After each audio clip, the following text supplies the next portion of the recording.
Hey, what's up, everybody? Welcome back to another episode of hopsgeeknews, your home for comic books, movies, TV shows, and typically we feature a beer of the week. I am Matt. With me, as always, is Lauren, and today we continue our journey on the road so far because we are talking Supernatural Season 10, Episode 17 through 23. We've been going through this journey. We haven't recorded a Supernatural episode in quite a while, actually. I've been watching it. I'm halfway through Season 14 now, okay? I don't want to brag, but I will finish this series before our panel at MegaCon, and we will catch up with all of these episodes and things like that. But today, no news, no what are we reading, watching, none of that. We're going to dive into it. So our beer of the week is we are drinking the same beer from Wayward Lane Brewing out of Shorey, New York. I don't know how to pronounce it. Schoharie, New York, I'm going to guess. And it is a 6.7 ABV. To me.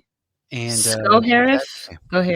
Schoharie, something like that. Anyways, I picked it up because I saw this. First of all, it's Wayward Lane. And second of all, it had a cool, like somebody was driving with like a demon hand and a radio. So I just... Hey, look at the background. Nice. Yeah, it was perfect. And I figured I'd update the background just for this episode for our Supernatural one. We got some Sam Dean. We got Baby in the background. So yeah, Lauren and I are drinking the same beer. So Lauren, why don't you kick us off with some of this season 10? Let's finish season 10 up. It's been a while. Yes, it has been a while. We had big hopes of finishing up season 10 in October, and it is now January. So we can see how well that has gone. We haven't recorded one since last year.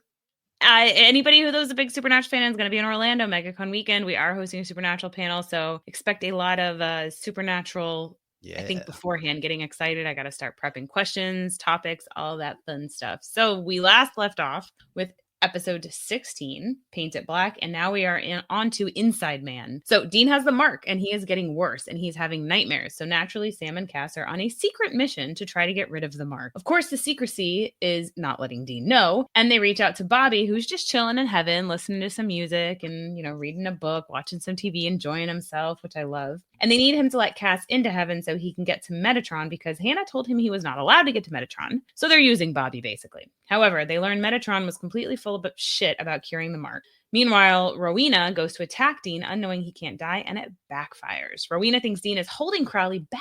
He's making him not as evil as he could be. This is where Dean learns that Rowena is actually Crowley's mother, which I love that revelation. Gasp! And then this leads to a lovely heart-to-heart between Dean and Crowley, where Dean says family don't end in blood. However, Rowena mentions that the mark is just a curse, and a curse can be removed. Crowley tells Dean this info when he shows up to talk and not fight, and Crowley then kicks Rowena out, and Bobby ends up in Heaven's jail. I love that this is like their return to Bobby again, and so he's just chilling in heaven, man. Poor dude. Finally gets some peace and quiet. Gets to just live his perfect version of heaven. He's there. He's hanging out. And nothing is ever easy, is it? Because, of course, they come knocking like, Bobby, we need you again. And he's just like, God dang you idiots. Like, can't ever get peace. He was in hell at first. Well, that was like when you and Tabby, I remember both of you being so sad when Bobby died. And I'm, okay, Bobby died, but I knew he was going to come back as Ghost Bobby, Otherworld Bobby, Heaven Bobby. I know. I'm currently on 14 and he's Otherworld Bobby, where he's like, this is giant a-hole. And it's so different than the Bobby that I'm so used to. And I'm like, I'm so glad Bobby's back. But God, you're just so angry. Well, he's like normal Bobby, but he doesn't have a soft spot for the boys. Yeah, because he didn't raise them. So I feel like that's where it's different. Blurry glasses. Yeah, I do. And then another thing too is what I love is he's in his room and then he finally finds his way out, and then like Heaven's hallway is just really white always. I don't know why that always trips me up. Bobby Singers, Robert Singers. Yeah, and it's just crazy. And this is when I didn't like Rowena as well. She was awful, and I always enjoyed their relationship. Like Crowley hates his mom. He hates Rowena. I mean, he abandoned her. We learn more of that later. Yeah. And the one thing that always, though, is he just feels like he owes her because at the end of the day, they are family. But like Dean says is, family's more than blood. And that's something that I always have been preaching because obviously I'm adopted and things like that. And then the boys have had to make their own family throughout. So I really did enjoy that coming out of this episode. I enjoyed getting Bobby back and more hijinks and things. And we're still on Metatron. So Metatron is still a dick. Cannot stand him. Wasn't Metatron? I always think of this now that I watch Supernatural, but Jingle All the Way. Wasn't he Booster? Yeah.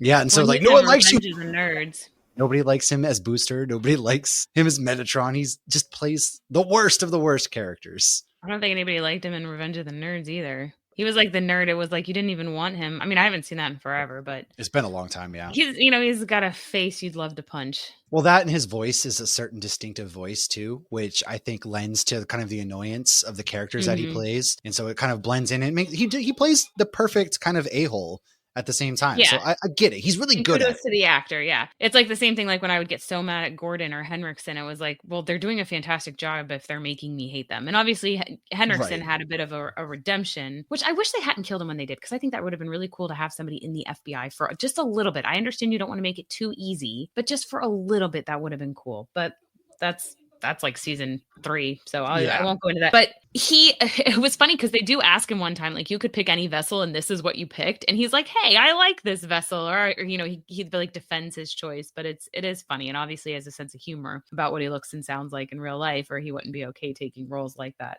But I do find it interesting because Rowena's like, this is a curse. Curses can be broken because if you go to Bugs, they flat out say this is a curse.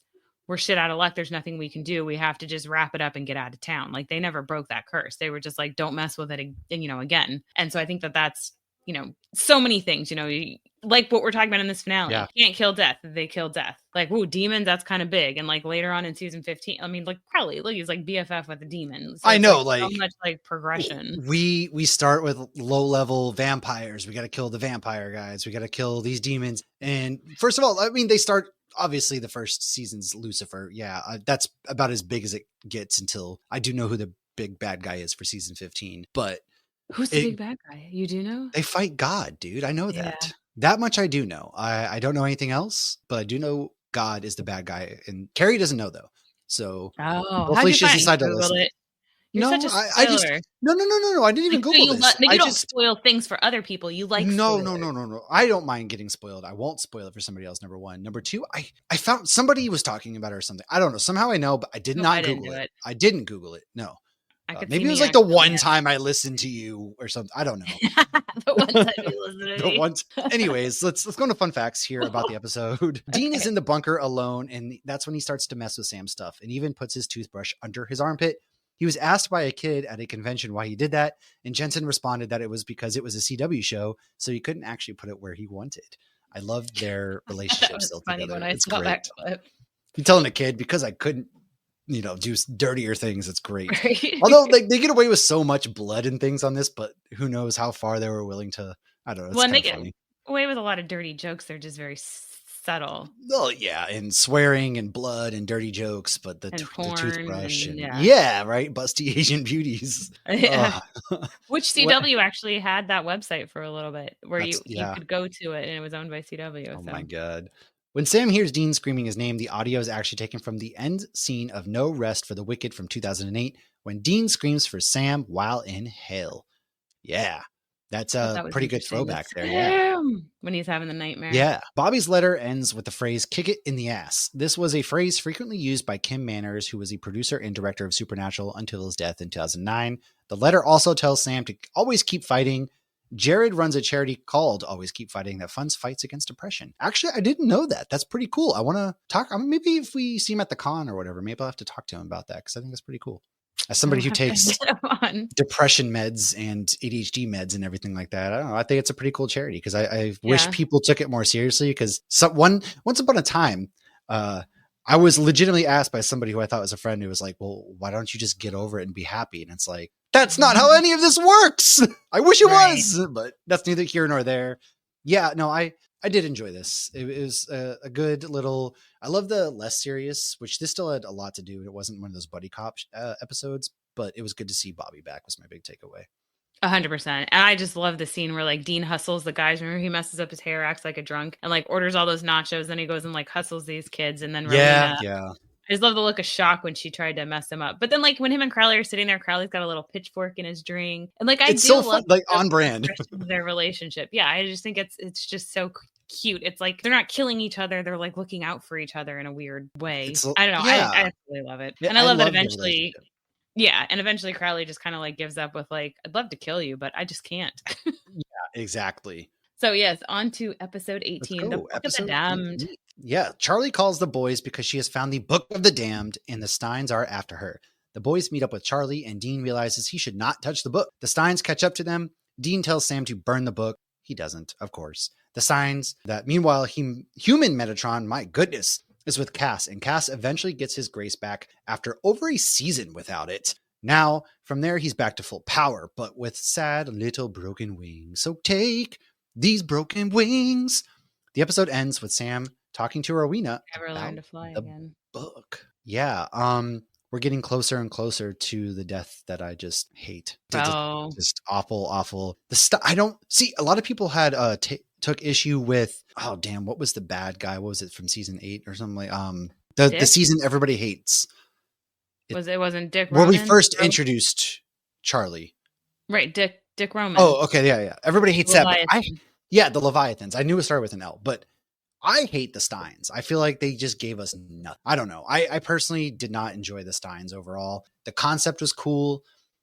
I think it's mostly because, what ends up happening, but that's all I have to say. Yeah, it would have been cool for them to drag that out a little bit, because that is a really cool twist on the whole Frankenstein thing. Yeah, I thought that was great. More than one episode from them, but yeah, they took Charlie, but we got Charlie. They did it off screen, I think, is my biggest beef. Like off screen. I think they could have done that on screen. I think people would have lost their minds even more so. Yeah, but I feel like it's even worse doing it off. I don't know. It was we'll debate that when we get to the episode.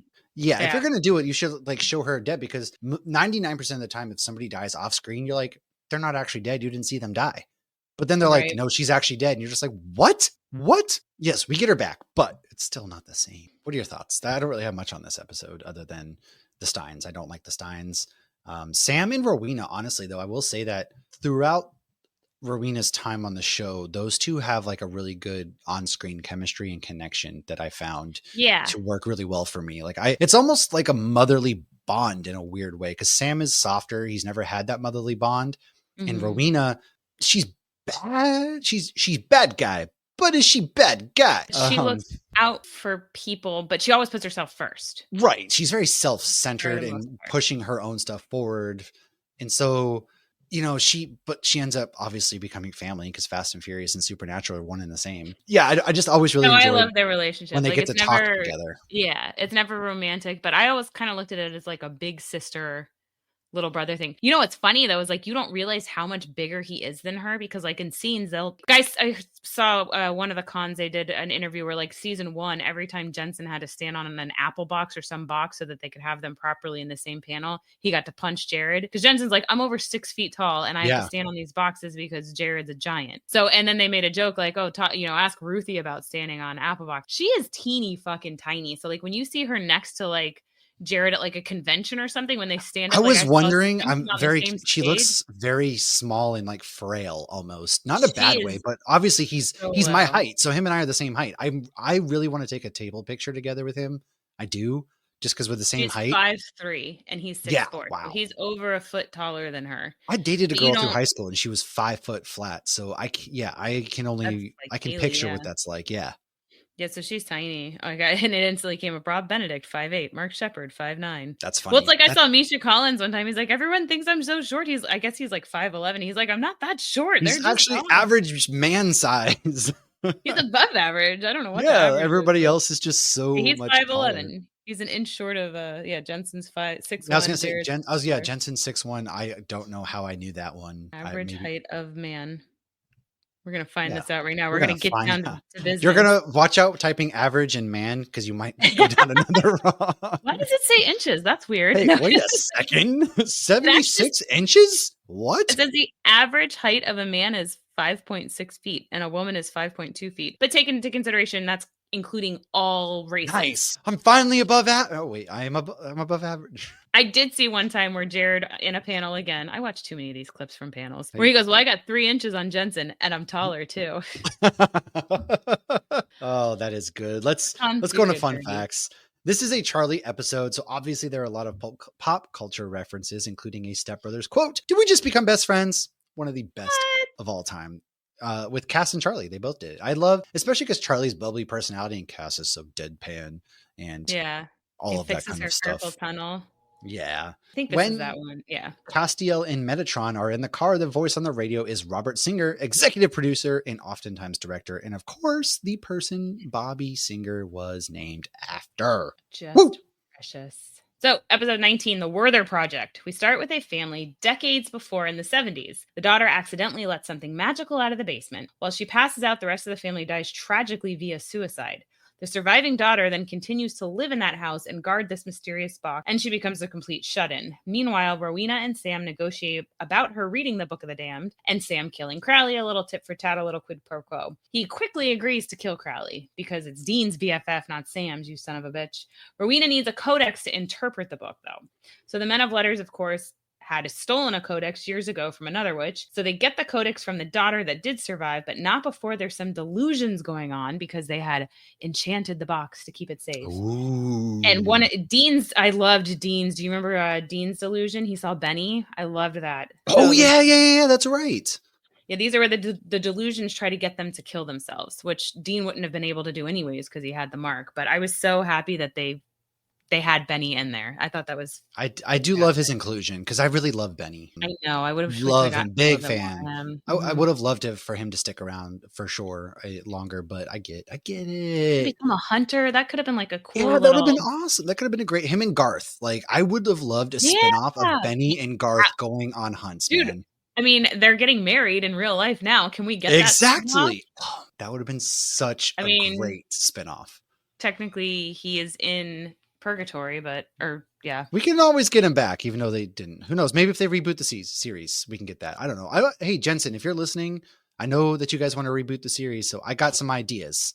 If you're listening, anybody who will listen to me, if you're listening, I'd be very surprised, first of all. But yes, anyways, as it was. Fun facts. The Werther effect is a sociological term for when there are numerous copycat suicides after a highly publicized suicide based on Goethe's novel, The Sorrow of Young Werther. That's interesting. Yeah, I can never imagine copycat suiciding. Like that is weird. Maybe if some people like who are on the, obviously you have to be depressed to commit suicide or be in a lot of pain or something like that. But maybe it's like you're almost like scared of what others will think. Maybe it gives you more, if one person's jumping off a bridge, you're more likely to... wow, this high profile person committed suicide, then I guess I can do it too. I guess maybe. I don't know. I mean, it's hard to imagine, if you've never felt that way, you can never put your feet in those shoes. But I feel like anytime something's normalized, like you see somebody else doing it, it's normal. And it can be good and bad.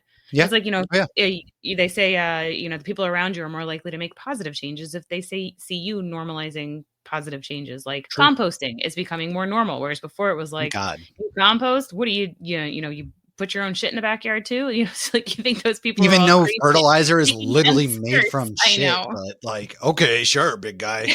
But it was just, how you view things. And so normalizing things. Recycling. Yeah. Oh, smoking indoors. Oh seatbelts. Gross. Yeah. So y'all are younger looking these days. We stop smoking inside. And we wear sunscreen and don't put baby oil on. And we protect our bodies a little bit. Well, some more than others. But we work out. We drink a lot of water. I drink a lot of water. Listen, I don't smoke indoors. I don't smoke, period, man. So I was did you smoke outdoors? No, I don't smoke, period. So that's why I am often mistaken for somebody in my 20s still. I'll have you all know. Thank you. I don't know how we got to this, but what are your thoughts on this episode? Because it was an interesting one. It's not one of my favorites. I thought it was kind of cool to do the 7, but I like whenever they do tiebacks to other things. So this was a tieback to the guy who was in the Men of Letters that had like the magical house. So I like that they tied that in. It's always fun to see anything like old school, they pulled out the clothes and everything to see all that. Yeah, I like a time when they do time period pieces. I like because they look really dapper in like their period clothes. I don't know. I like when they get to change their, because you see them so often in the same clothes. Flannel. And not that I love flannel. Half my closet's flannel, but it's just always nice when wow, you're looking very nice. I am for the occasion. I wore flannel. Yeah. Oh, I didn't wear anything for the occasion. I came dressed for the occasion. All right. Do we got a beer? I got the background. I got a flannel. Like, come on. I got the height. I don't even know what I'm wearing. I'm wearing my new Deadpool and Wolverine shirt. What? Ooh, nice. That has nothing to do. Christmas. I guess it could have a buddy. They fight just like anyways. They mentioned Wolverine when he says you ran tech Wolverine, when he said Hugh Jackman got his start in Oklahoma. That's true. Oklahoma. So there you go. Yeah, this one's forgettable. It is cool, like the period pieces. I like the Men of Letters tie-in stuff. That's always pretty. Benny was pretty my favorite. Benny was the best part, obviously, and that's kind of all I have though. Going into episode 20, Angel Heart, Claire is looking for her mom, which leads to her getting knocked out and Cass getting a call from the hospital. Hey, update your emergency contacts, everybody. The boys show up to help out because Dean was also a troubled teen like Claire, per Cass. I love when he says that. Yeah. They learn what Claire was doing and help her find her mom, who was actually kidnapped by a Grigori, which is an angel that feeds on humans. I like that concept a lot. Dean and Claire get left at the motel and go putt-putt golfing. I am a massive mini golf fan, first of all. In the end, they find Amelia. Say it. I hate mini golf. What? Logan loves it. I can't golf. Real golf is boring and I hate it. I've Something about like the trick shots. And, I mean, I like top I like golf just hitting balls and whacking balls. drinking. Whacking balls. Oh God. Yes. I'm just reminds me of what else? 13, just whacking balls. Anyways, they find Amelia. She dies saving Claire. And this is when we see her reunited with Jimmy in heaven. They then send Claire to go live with Jodie and Alex.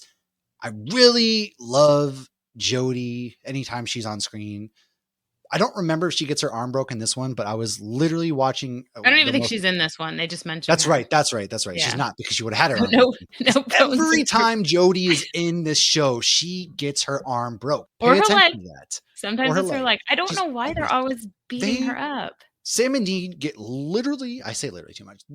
Sam and Dean get tossed around the room, put through bookshelves and all other things. Right, totally fine. Jodie, poor Jodie, she's over here fighting demons out of her weight class, and they snap her poor little arm. And I'm just like, I even called it. We were watching season 14, the first episode early on in the season that Jodie was on, and she was fighting on the couch against one of the demons. And I was like, watch, they're going to break her arm. Not 2 seconds later, they snapped her arm. I was like, my God, why do we hate Jodie so much? Okay, she is sweet. She took in Claire. She took in Alex. They never break anything always on down Donna. to clown. Yeah, like she's always there to help the Winchesters all the time. So it's like, why do we treat her so bad? Frame, but like she's not like fragile. Like, I don't know. No, and she puts up a good fight. And so my big gripe is like, see, she takes in strays and stuff. I don't know, man. Like I love her. Yeah, it's just. I know she was like running a house for wayward girls. But no, I really like this episode because it had so much going on, and I felt like I loved that we got closure for Jimmy Novak, because you really don't, Cass made a promise to him, but it was so nice to see him in heaven with Amelia, and like not many people are with somebody else in heaven. Like heaven's just reliving your, golden oldies, so to speak. Like Bobby's not in heaven with his wife, but occasionally couples are put together in heaven, and that happened with Amelia and Jimmy. But I also love how great Misha is, that like when you see Jimmy, it doesn't look like Cass. And when you see Cass, it doesn't look like Jimmy. Like they don't sound alike or anything. Well, Cass, first of all, has like these white, weird lips. Like they do something in his lips. I don't like close-ups of Cass's face because his lips freak me out. He needs chapstick. Yeah, like it just bothers me, and it makes me feel gross when I look up close to his face. No offense to Misha Collins. It's not his fault. It's just the way he's an attractive man. Yeah, like he's a very attractive man. He's adorable. He's probably the most precious looking 50-year-old man out there. So one of the fun facts I thought was actually really cool about this. So, at the end, Dean gives Claire a Caddyshack DVD. Well, apparently Catherine Newton has actually played golf her whole life, and she's played with Bill Murray. What? That's cool. And they were both in Ant-Man 3 together. They were. That's right.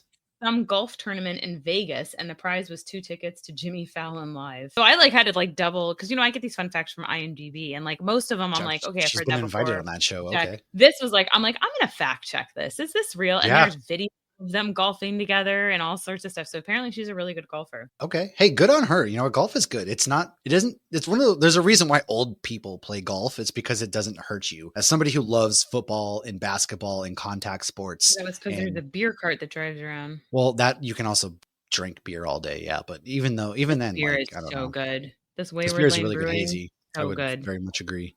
Huh. That's really cool. I do like when Claire appears too, because she matches Dean so well with her tenacity, and she puts him in his place very well. Like nobody else can do. She calls his shit out, and he actually takes it to heart too, and listens to her. He relates to her, and he's a very good. For her. Yeah, he. Yeah, I don't know. Well, the first time we met her, she was a child. She was. Yeah, it is always funny to see these characters, the way they grow, and because there's flashbacks and seeing young Dean or Catherine Newton have she had her baby cheeks and now more grown and stuff like that, and how they all get older. But you're right, she was a child at that point, and now she's grown up and becomes a hunter and all that kind of stuff. Yeah, which is very interesting, but it makes sense because she's got trauma from everything she Yeah. saw and everything Her she dad became an experienced. angel, like, and then they get kidnapped. So yeah. Well, the whole, like, not changing her emergency contact, I feel like she did that on purpose because she still saw something in Cass. Because also remember, Cass possessed her at one point. Remember Yeah. when Jimmy was getting attacked, so it's like him and like when you possess somebody, like you can like, learn certain things and whatnot. And so Yeah. like Yeah. they Yeah. Yeah. had Talked that about that. that moment. And yeah, he looks like her dad. And who does Claire have at this point? She really doesn't have anybody. Also, my emergency contact would be an angel that I know could heal me in 2 seconds too. That way I don't have to pay medical bills. There you go. Yeah. So he can't oh my God, seriously. I'm just saying, man. I'm just saying. But yeah, Dude, do you have anything Logan's before we go farm. Ugh. into 21? Oh, Two more man. fun facts. The title of this episode is taken from the Mickey Rourke thriller Angel Heart, 1987. And at the Ooh, end, you see Cass gives Claire a birthday gift, and it's the angry cat. And he says, "I got this at the Hot Topical." Well, apparently, Hot that's awesome. Topic supposedly changed their name on the website as a nod to that. And they added the AL, and they actually sold shirts with Cass on them that said, "I got this at the Hot Topical." That's really cool. Okay. I like It's that. really I feel like I need cool. to get a Supernatural shirt once I finish the series and wear it to MegaCon just because, like, especially to our panel. I don't know. I feel like at that point, I finally have earned my shirt. Family Business is actually doing a sale right now. I don't know if Tabby's listening, but her birthday's coming up. But I don't know what else she bought when she bought my Christmas gift. Oh, good point. Might need to find out. Her Point. birthday's very soon. Well, let's go to Dark Dynasty, episode 21. Meet the Steins. No, not a beer glass. Or the Steins again. Frankensteins. Yes. I know. I wrote it like Steins.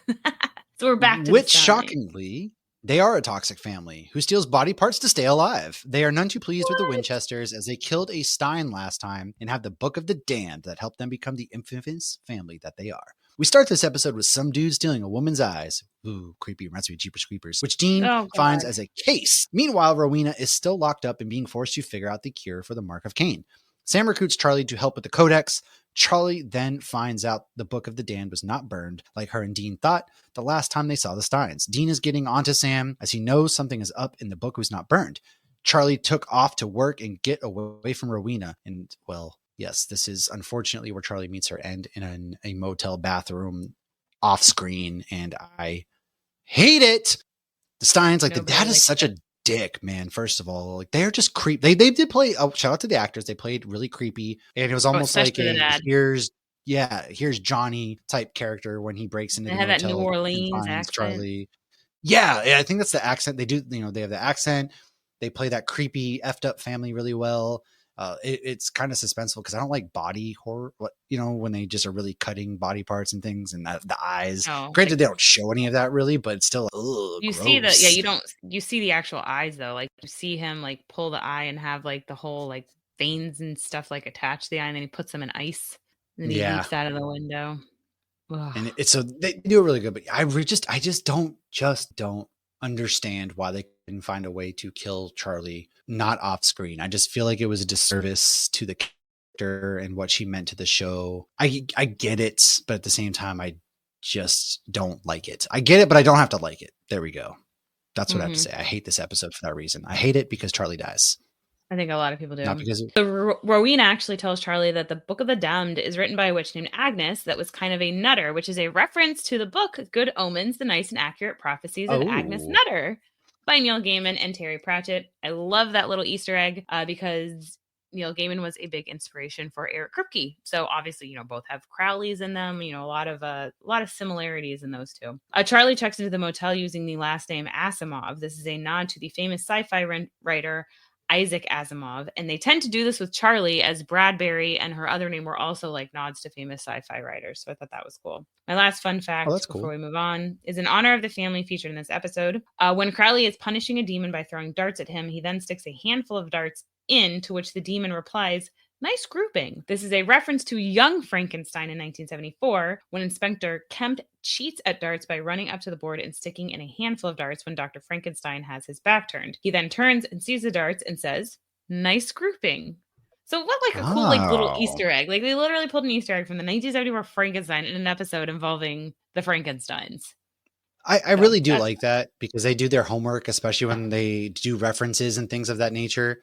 So that's one of again, it's a well-written show at times. There are times when they're just kind of like lazy for sure, but when they have those deep cuts from like 1974's Yeah. Frankenstein, for example, that makes it fun. And you're like, oh yeah, for sure. I feel like it's got to be fun for the writers too to do stuff like that. But one of the things Oh, I yeah. loved in this episode when they're all like, for Dean, like it's Charlie, Rowena, Sam, and Cass, and they're all like, okay, we're doing this for Dean, and they all say for Dean, and they look at Rowena, she's like, I barely know the men. Which is so perfect because she's why kinda would she? there. Like she's being forced to be there. Like yes, she's been told that they'll kill her She's son, like, sure, for it. But my she's like, son's best I don't give friend, a I guess. shit about Dean, right? All She feels right, like Dean's fine. holding her son back. But Yeah, exactly. That's all I have. Why don't you take us into the penultimate episode 22, though? The Prisoner. So The we kick this episode off with the young and still sweet Stein getting picked on by the douchiest douchebag of all douchebags there has ever douched. As the Steins force this young, still innocent Stein kid, I don't know if you remember, he was like in high school getting picked on, and he does not want to be a Frankenstein. He does not want to be a Stein, but his family forces him to cut up his bully and do all this Frankenstein stuff. He still seems to maintain an innocence, though, and wanting to have nothing to do with them and wanting to be good. And we then get a very sweet Charlie montage in a hunter's funeral. And Dean is pissed, rightfully so. He tells Sam that he got her killed because he did. Dean goes after the Steins and gets tied to a table, which he looks so pretty tied to that table. And they're like, he was tied to the table. I was like, oh, God. Dang. He looks so pretty. Of course, he's got the mark. He even warns them like, hey, I can break out of here and be human, or I can break out of here and have, black eyes. It's your choice. So he does break loose and he kills everyone. He does not die. He does not have black peepers. Meanwhile, though, Sam's trying to unsuccessfully kill Crowley, so Rowena will keep working on the curse. While this is all going down, a few Steins show up at the bunker and completely ransack it. Dean catches them and kills all three, including the kid, which normal Dean would have never done. And I hate that part. It's not as bad as the Amelia Pond thing, but I absolutely hated it because Dean would have never killed that kid. And Cass actually says that. He's like, you wouldn't have done that normally. So when Cass calls him out, though, Dean completely loses it. And Cass asks him to stop. Of course, he doesn't. They then fight and normally Cass would have been able to throw Dean across the room, end of story, but he's got the mark now. He's not completely human. And so they go at it. And also Cass isn't He's got some muscle to him, baby. But also at this point, Cass isn't going to go full whatever on Dean. It's not that, he's not the same was Cass holding back, he was in season 4. Yes. But then Dean knows right where he keeps the angel blade. He pulls it out and all you see is him stab, but he doesn't stab him because you don't hear the, and he stabbed the book and he's like, next time I won't miss. So very, very intense. Maybe it was just because I watched this back to back to Charlie being killed. But I loved that Dean went berserker mode off that table, killed all of them. And then, you know what? I don't care. In the bunker, great. You know what? Kill them all. Don't leave any Steins left behind. I don't care if it's a kid. Oh, you were okay when the kid got killed? F them that kids, kid didn't man. want to be part of the Steins. He was a sweet kid. They even gave him glasses. Sorry, pal. Just because you have glasses doesn't mean anything, okay? You know what I mean? Dennis Rader had glasses, the BTK killer. Yeah, okay. He wasn't sweet and innocent. So screw him. Everybody, I don't care. Your last name is Stein. If you're a part of the Stein family, you're dead, because I was filled with rage as well. And I don't know, man. Seeing Dean go berserker mode and fight, I was like, that's what I'm talking about. That's how it should be. Okay? And just it was great. The manliness, the John Wickness in me. I was like, let's do it. I don't like him punching Cass. That's not cool. No, okay. Like, you shouldn't have. Cass is your bro, man. You should have pumped it back with Cass. But I get it. You were angry. He doesn't know how to properly process emotions and grief. Well, especially not right now. Yeah. Yeah, I get it. And so a fun fact is that Dean uses the alias Ashley J. Williams. This is a reference to the full name of Bruce Campbell's character in The Evil Dead from 1981, which I love. Ash versus the Dead. I love Ash. I love the Evil Dead franchise. If you haven't watched Ash vs. Evil Dead, I don't know if it's still on Netflix, but it was one of the better horror shows I've watched. And of course, they canceled it. So. I believe that Kripke wanted Bruce Campbell to play John Winchester, and they couldn't get him, which is how Jeffrey Dean Morgan ended up there. That would have been. They were also going to have two different people play young John Winchester, and then they were. I think that was the thing. They were going to have. I don't know what the ages of both of these people were in 2005, but I think they were going to have Jeffrey Dean Morgan play the one in the 80s, and then they were going to try to get Bruce Campbell to come and play present day dad, and they couldn't, so they're like, we'll just make Jeffrey Dean Morgan look older, because he's only age him up a little bit older than Jensen, which they really did. I mean, the first season's dark, but they didn't even give him gray hairs. Come on, even Wolverine got they didn't gray look like wings they aged him up at all. No, they really didn't, but whatever, it was all dark. Yeah, I would absolutely Yeah, but Bruce Campbell, though, he's a horror icon without a doubt. It's and obviously amazing. the people who write the show are horror fans. Right. They do their research. They obviously very much love homages and things. And I think 2005, I believe Bruce Campbell might have been doing Burn Notice at this time. That's probably why he couldn't do it, because Burn Notice was a show I watched. They've It was a really good also show. not wanted to do a brand new CW show. Fair. I mean, Dawson's Creek was like going. Bruce Campbell's on Dawson's Creek? No, I'm saying like that. Those were the shows CW had at the time. Okay. Yeah. Okay, that makes sense. I think Dawson's Creek probably ended that year. But, it was like Smallville, which was Superman, but it was still very CW. I think CW is very One cheesy. Tree Hill It went from the WB. It was like teeny bopper stuff, and obviously Supernatural wasn't that. But I mean, I didn't watch Supernatural was the bridge to was Arrow and stuff, I feel like. I think so too. And I think Smallville and Supernatural. Smallville, yeah. But you're right, though. CW wasn't known to be for adults and serious and things. Yeah. So I mean, that's why I didn't watch it for years. Yeah, I was going to say that's why I didn't watch the show. CW show to me. Yeah. I don't have anything else in this episode. Do you have anything before we roll into the finale? No. Just all right. Dean was really hot in this episode. Yeah. Filled with rage. Let the hate flow through you, young Winchester. Let the bodies hit the floor. Episode 23, the finale of season 10, Brother's Keeper. Dean is on his own. Decides, I'm still going to go hunting. He has no filter at all now, but he did kill all the vampires. When alone, he sees Cass all bloody and then absolutely destroys his motel room. Dean's just angry, all right? Cass enlists Crowley to help him with the mark. Sam tracks down Dean to find he left him the car and took off. Dean summons Death with snacks ready to go. Dean wants Death to kill him.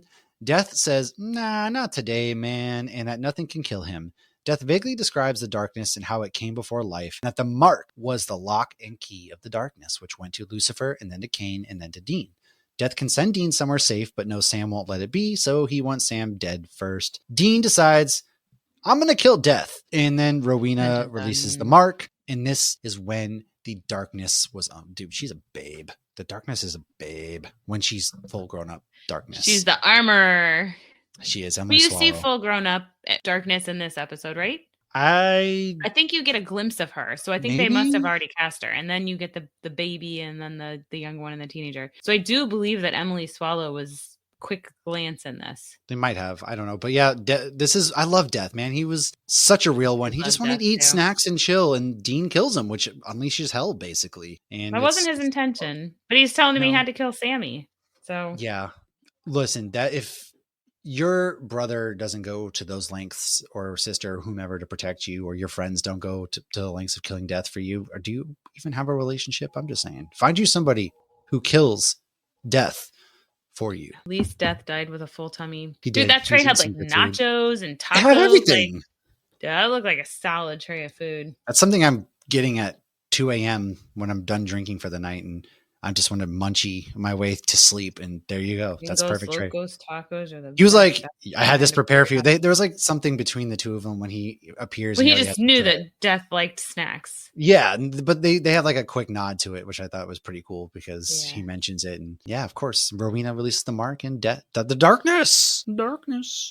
Now, Supernatural became the longest consecutive United States science fiction television series at this point, with 218 episodes. It surpassed the previous record holder, which was Smallville, which has 217 episodes. Supernatural got up to 327. That's a lot. The title refers to the passage in the Bible when God questions Cain after he has killed his younger brother Abel. Then the Lord said to Cain, "Where is your brother Abel?" "I don't know," he replied. "Am I my brother's keeper?" There you go.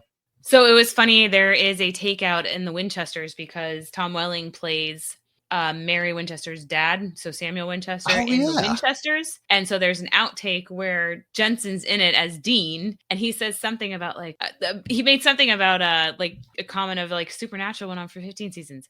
How many seasons did Smallville go on? And I think Tom Welling calls him a dick or something like that. Fair. But it was a cute little outtake. Yeah, they're just messing around.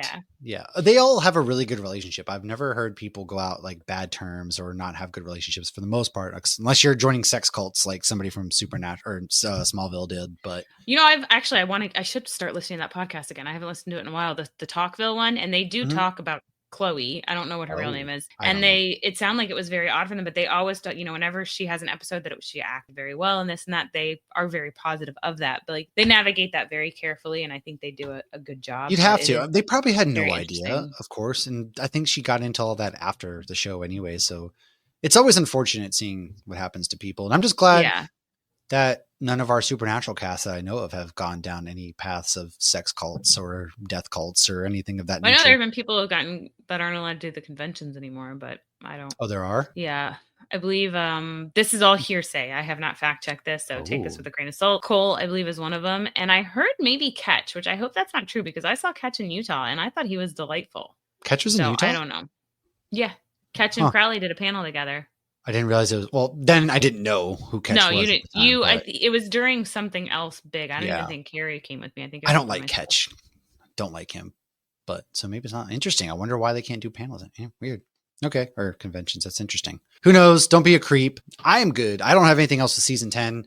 I liked the season overall. I did obviously hate the way Charlie went out. I'm glad the Steins weren't like a long running thing. The Mark made Dean do some stuff, but deservedly so.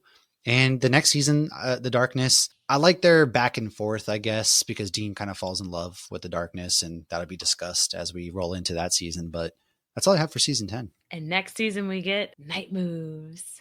Blame it on the night moves. Oh, yeah, that's right. I have to remember for a second because it's been a while and I've been taking my sweet time, but I will be finishing this soon. Again, MegaCon that Sunday, we will have a Supernatural panel.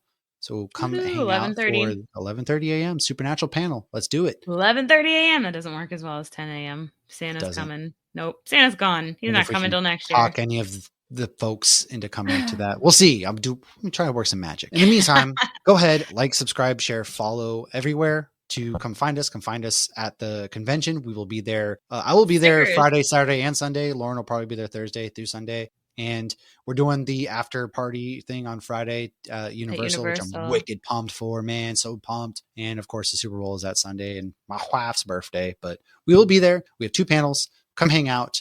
If you see us, we'll probably have stickers and things to throw at you. And that's all I got. So thanks for hanging out, and we will see you guys next time. Cheers.